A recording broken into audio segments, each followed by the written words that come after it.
Ouattara, hier avait choisi Gon Coulibaly. Et Gon Coulibaly était tellement zélé qu'il a tenu des propos à la suite desquels Ahmed Bagayoko a commencé à emboîter le pas. J'ai dit, Ahmed Bagayoko, fais attention. Et les deux, j'ai dit, Ahmed, toi tu as une chance encore. Mais Gon, son sort est déjà scellé avec Dieu. Gon, il est où? Ahmed est où? Alors, Dieu est en train encore de parler, mais les gens ne voient pas. Vous n'avez qu'à regarder Cissé Ibrahim Bakongo. La malédiction, l'incarnation. Alors, vous savez, les gens comme Cissé Ibrahim Bakongo, on les a vus aux côtés de Alpha Condé en Guinée.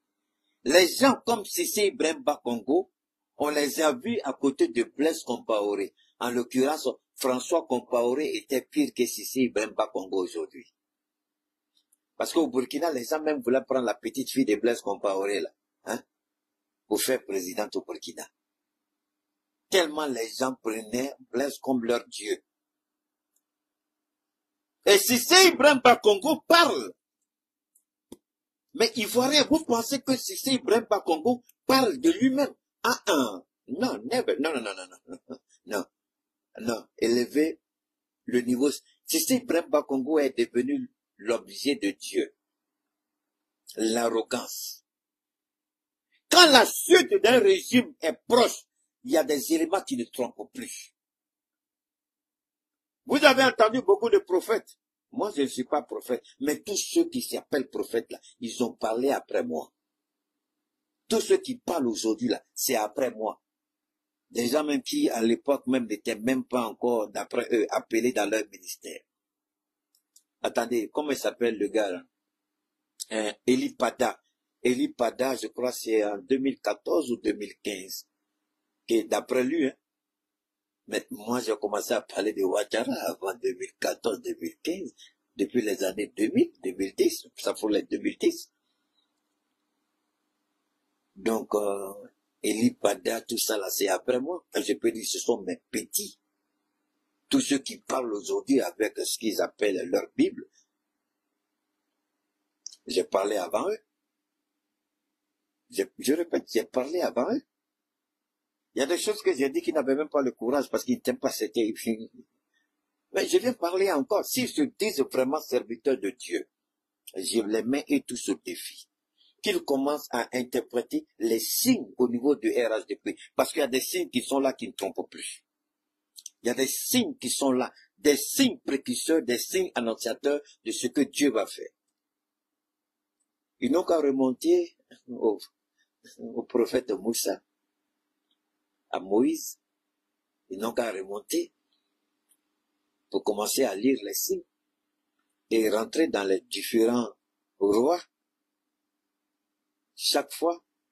Parce que Dieu, avant de vous frapper, il envoie toujours des signes. Dieu ne frappe jamais comme ça. Jamais Dieu ne frappe comme ça. Alors, j'ai entendu aussi quelque chose. Ouattara croit tellement qu'il est établi par un ordre divin. Quand quelqu'un dit, j'ai fait un rêve sur Ouattara président, écoute tout ce qu'il va dire, quel sacrifice je dois faire. Et ça, c'est leur travail aussi actuellement là, c'est le travail qu'ils sont en train de faire à Abidjan, au niveau de la présidence. Il a mis des gens un peu partout. Quand ils entendent que quelqu'un a fait un rêve, qui dit que Ouattara sera président à vie, il envoie tout de suite des gens là-bas. Qu'est-ce qu'on doit faire? Quels sont les sacrifices? Et c'est ce qu'il fait. Mais il oublie une chose. Dieu peut montrer quelque chose aux gens. Dieu peut montrer sa bonté. Dieu peut montrer aux gens que oui, Ouattara, c'est un exemple que je donne, certainement serait destiné comme président à vie. Mais ce n'est pas dans l'injustice. Non. Ce n'est pas dans l'injustice. Malheureusement, toutes les personnes qui ont eu à dire qu'ils ont vu Ouattara comme le président, comme ça, il fait les sacrifices, mais en même temps, il conteste Dieu lui-même. Dieu qui a permis à ces personnes-là d'avoir cette vision dans leur sommeil, il conteste ce même Dieu en faisant quoi? C'est pourquoi Ouattara, si vous voyez que jusqu'à présent, Ouattara ne parle pas. c'est parce que Ouattara, il s'est dit qu'il est investi par un ordre divin. Et que rien au monde. C'est pourquoi Ouattara ne s'est pas gêné à exclure des candidats dont on va revenir tout à l'heure là-dessus encore. Il s'est dit que ce que lui fait en ce moment, c'est la volonté de Dieu. Et toutes les actions qu'il pose aujourd'hui, Ouattara estime que c'est parce que Dieu le lui a permis et c'est comme ça que Dieu souhaite qu'il agisse, qu'il gouverne. Voilà pourquoi Ouattara, il est en train d'agir ainsi. Et vous entendez des idiots comme les Sissi Bremba Congo parler. Mais alors, moi, j'ai une bonne nouvelle pour Ouattara et une bonne nouvelle pour les Ivoiriens. Peut-être, Ouattara, tu peux croire ou penser que tu as été établi. Mais, quand on dit, vous allez mourir au pouvoir, qu'est-ce que cela signifie?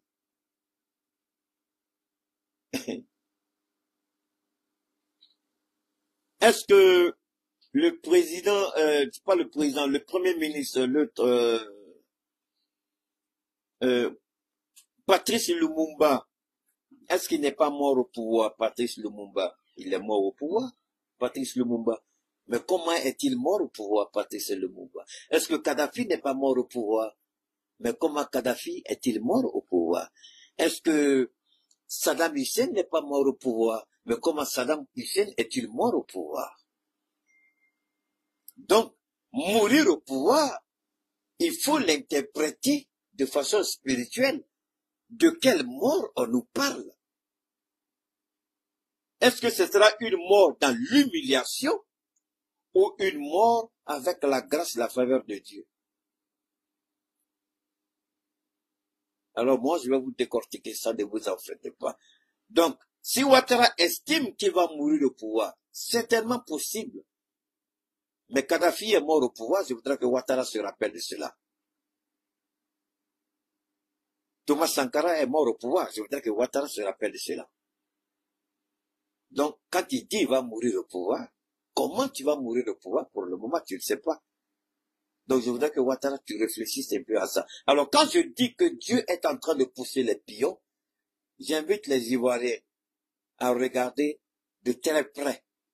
1. La sortie du président de la commission électorale indépendante, l'arrogance du langage. 2.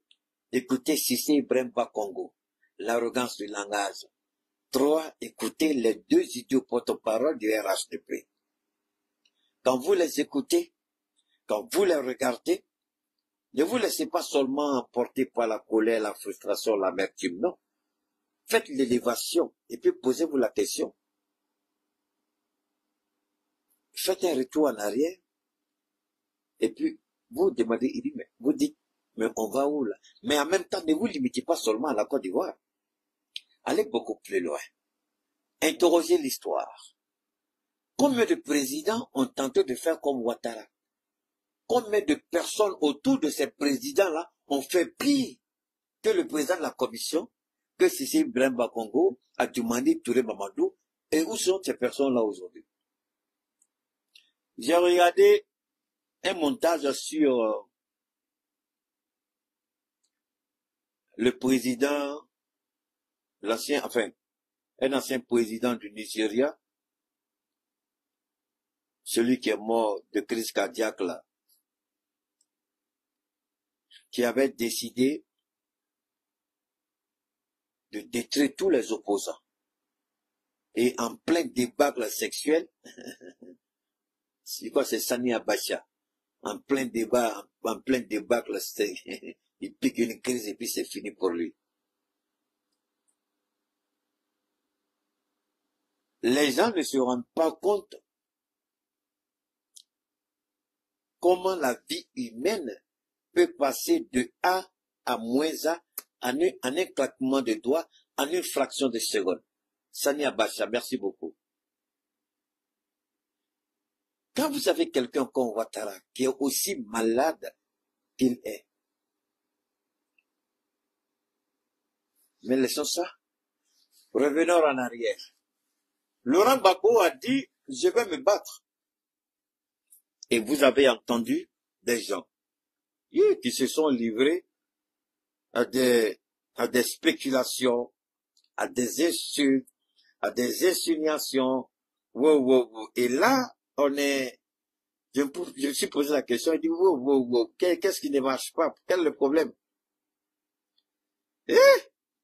Alors on va un peu remonter. Permettez-moi de vous ramener un peu par le discours du président, le président Kodou Laurent Gbagbo. Il a été suffisamment clair. Parce que moi je pense que si on a un peu d'honneur, je vous jure que Cissé Ibrahim Bakongo va mal finir. Je vous le dis. Prenez votre calepin, comme j'aime le dire, et marquez la date d'aujourd'hui. J'ai pensé qu'Adjoumani était la pire bêtise du RHDP. Je n'avais pas encore vu. Il y a beaucoup encore qu'ils ont en réserve. Il y a une malédiction qu'on appelle Cissé Ibrahim Bakongo. L'arrogance de Cissé Ibrahim Bakongo est une action qui va précipiter la chute du régime de Ouattara. Hey, je répète, l'arrogance de Cissé Ibrahim Bakongo. Allez voir tous les sorciers que vous voulez. Allez voir tous les dozos que vous voulez. Tuez tous les albinos de la Côte d'Ivoire si vous voulez. Faites autant de sacrifices humains que vous voulez. Mais à cause de Cissé Ibrahim Bakongo, je répète, ce que j'ai dit d'Amadou Konkoulibaly, je le répète pour Cissé Ibrahim Bakongo. Je ne dis pas que Cissé Ibrahim Bakongo va mourir, c'est pas ce que je dis. Amadou Konkoulibaly, je dis clairement qu'il ne participera pas aux élections de 2020 à cause des propos qu'il a tenus. Et ça, je ne le dis pas parce que c'est Cheikh Oumar Keïta, je le dis parce que l'Éternel m'a mandaté de le dire. Et je n'ai pas peur de le dire. Et je l'ai dit. Il a passé, il a fait élection, il a vu élection, d'accord. Cissé Ibrahim Bakongo, je répète, est celui qui va précipiter la chute du régime de Ouattara. Hey, vous entendez tout le monde parler de Ouattara, c'est pas ça? Nous, Dieu nous a appris à lire entre les lignes et de regarder qui est une personne maléfique à travers les propos qui sortent de votre bouche. Toute personne qui est dotée d'un petit esprit, tout de suite peut voir la vérité. Et Cissé Ibrahim Bakongo est la malédiction par laquelle le régime de Ouattara va tomber. Je ne sais pas comment vous le dites, mais avec violence. De la manière dont Cissé Ibrahim Bakongo est violent dans le langage à l'endroit des Ivoiriens. De la manière dont Cissé Ibrahim Bakongo, je ne sais pas s'il le fait sciemment pour détruire Ouattara. Je ne sais pas si il se croit intouchable. Mais moi, je le dis parce que établi par un autre divin. Pour moi, là, c'est pas garçon. Je partage pas ça avec quelqu'un.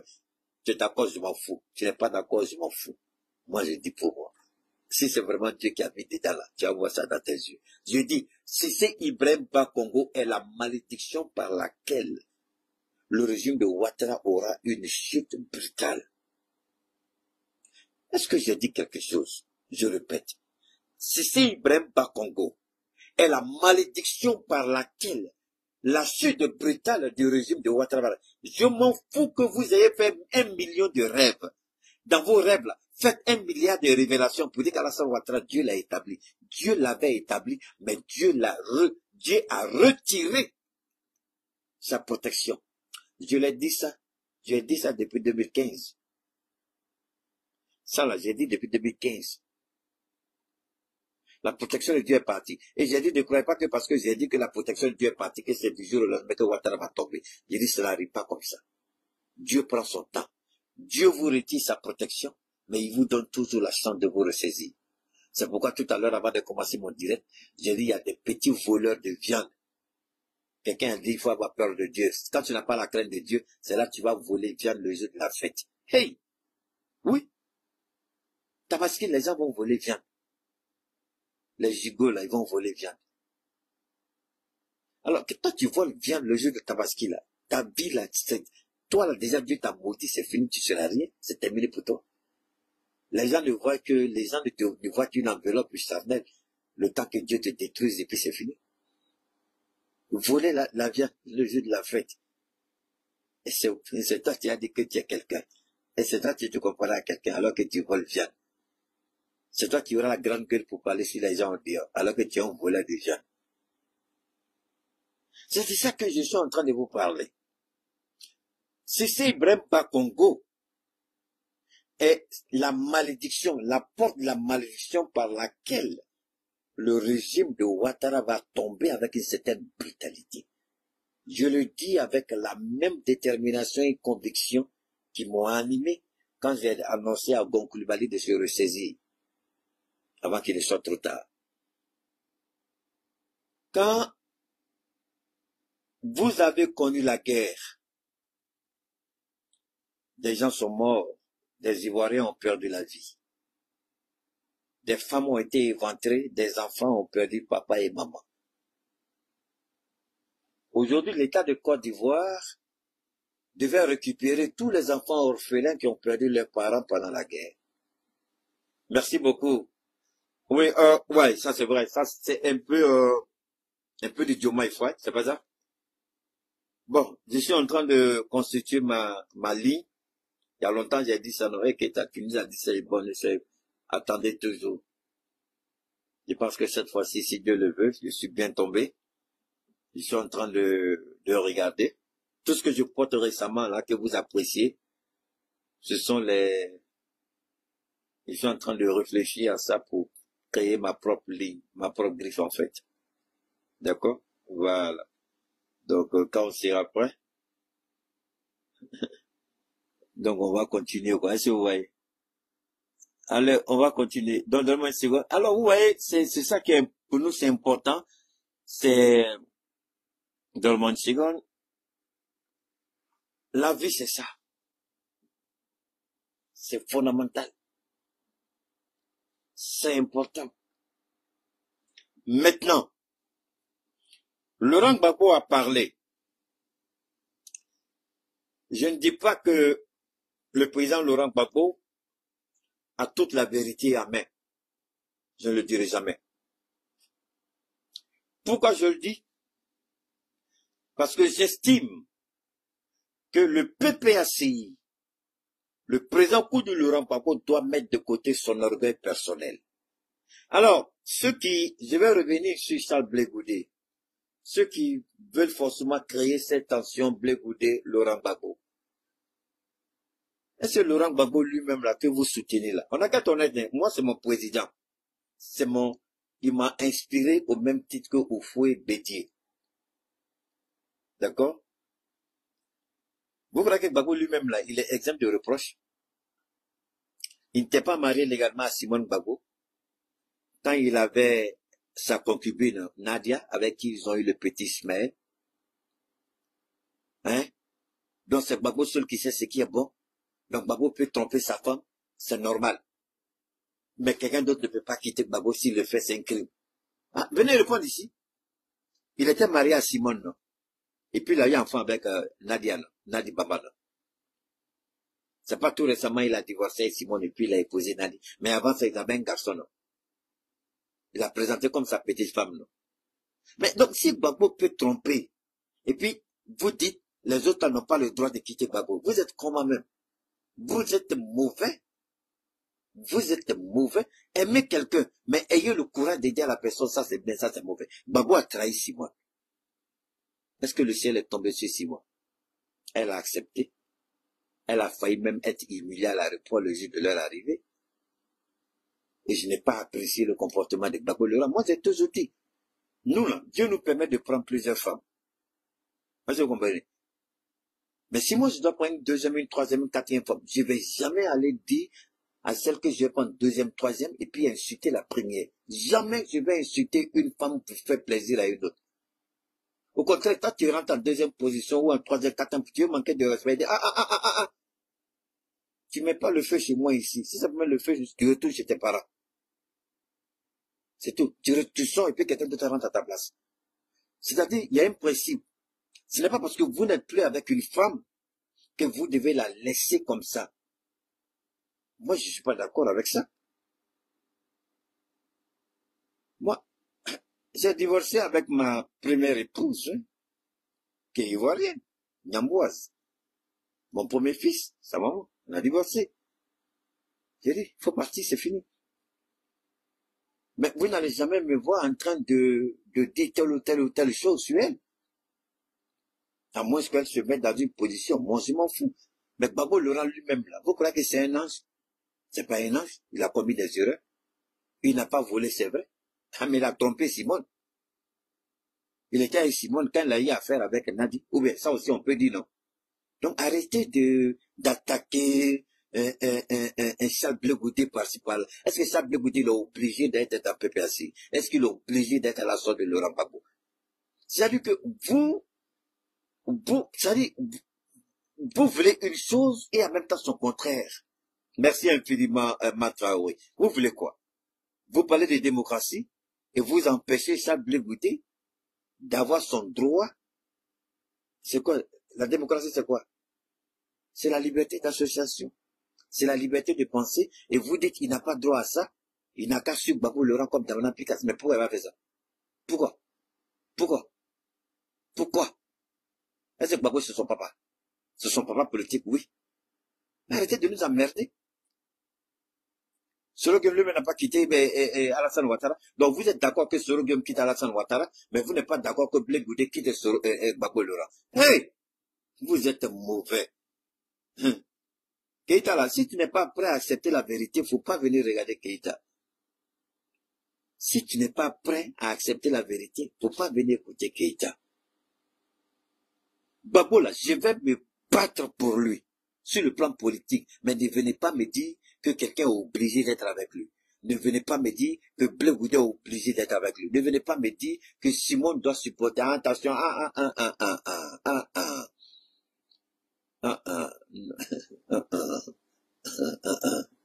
Si Simone a accepté ça, donc laissez Blé Goudé aussi aller là où il a envie d'aller. C'est la démocratie. Ne la merde pas. S'il trahit avec preuve à l'appui, il sait ce qu'il attend. Blé Goudé lui-même, il sait. S'il trahit là, il sait ce qu'il attend. Il ne va pas vivre longtemps pour profiter de cette trahison. Kakabe a trahi, non?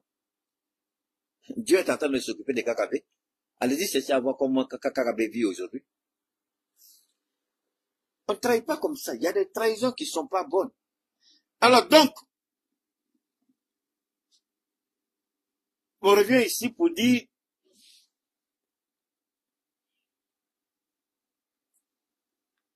la question de... J'ai bien envie de remonter, permettez-moi, hein. Donc, permettez-moi, je vais vous faire écouter.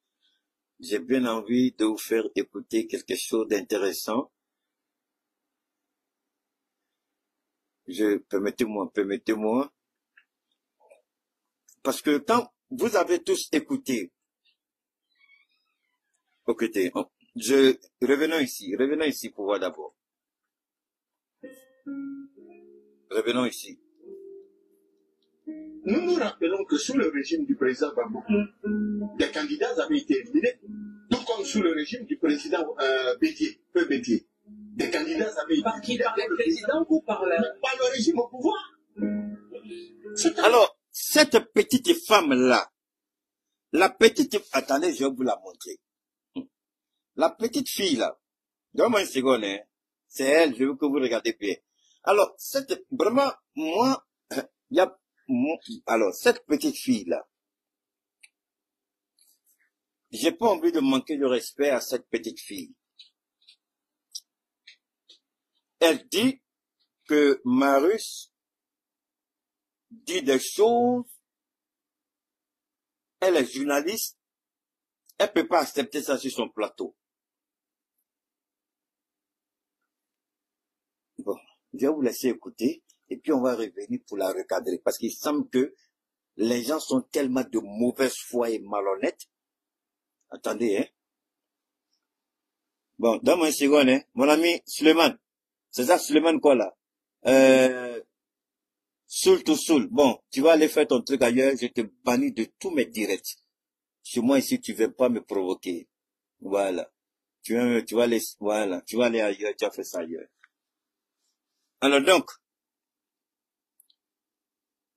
Christelle Mellet, c'est ça? C'est comme ça qu'elle s'appelle, non? Ok, on va écouter.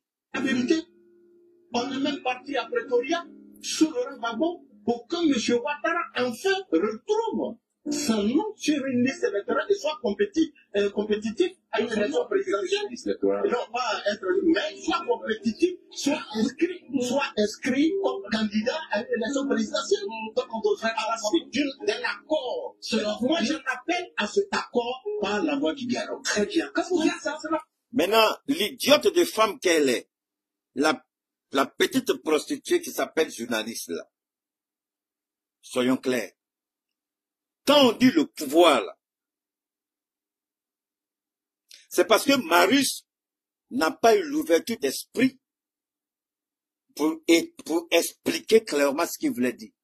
Mais c'est le pouvoir, c'est Alassane Ouattara qui a empêché. Les gens nous disent, ah non, c'est faux, c'est pas la justice.